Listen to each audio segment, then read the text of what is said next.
LDF Vadanappally മേഖലാ തിരഞ്ഞെടുപ്പ് റാലിയും പൊതുസമ്മേളനവും CPM സംസ്ഥാന സെക്രട്ടേറിയറ്റ് അംഗം PK ബിജു ഉദ്ഘാടനം ചെയ്തു. ജനാധിപത്യത്തിന് വലിയ അപകടമുണ്ടാക്കുന്ന കാലത്തേക്ക് നമ്മുടെ രാജ്യം പോവുകയാണ്. രാജ്യത്തെ മതന്യൂനപക്ഷങ്ങൾക്കെതിരായിട്ടുള്ള ആക്രമണം രാജ്യത്തെ ശക്തിപ്പെടുത്തിക്കൊണ്ടിരിക്കുകയല്ലേ. മതന്യൂനപക്ഷങ്ങൾക്കെതിരായി കേസെടുക്കാം, മതന്യൂനപക്ഷങ്ങളുടെ കടകമ്പോളങ്ങൾ ബുൾഡോസർ ഉപയോഗിച്ച് തകർക്കാം, അവർ വീടുകൾ ഇടിച്ചു പൊളിക്കാം. ഇതെല്ലാം BJPക്കും സംഘപരിവാറിനും അവരധികാരത്തിലിരിക്കുന്ന സ്ഥലത്ത് നിർബാധം ചെയ്യാനുള്ള സാഹചര്യം ഉണ്ടാകുന്നു. എന്തെങ്കിലും എതിർപ്പുണ്ടാകുന്നു.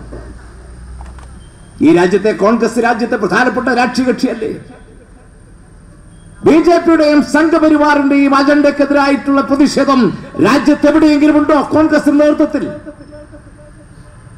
ഒരു സ്ഥലത്തും സംഘപരിവാറിനെതിരായ പ്രതിഷേധം കോൺഗ്രസ് സംഘടിപ്പിക്കുന്നു നമ്മൾ കാണുകയില്ല.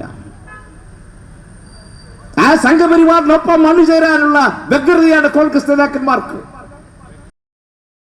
അഷ്റഫ് വലിയകത്ത് അധ്യക്ഷനായി. സ്ഥാനാർത്ഥി പ്രൊഫസർ C രവീന്ദ്രനാഥ്, ജില്ലാ സെക്രട്ടേറിയറ്റ് അംഗം TV Haridas, KA Vishwambharan, KC Prasad, Suresh മഠത്തിൽ, VA Shajuddin, IN Sudheesh, CB Sunilkumar, CM Nisar, Shanti Bhasi, Anit, Shaina, Muhammad, Regina Raju, KK Anilkumar, Prameela Baiju എന്നിവർ സംസാരിച്ചു.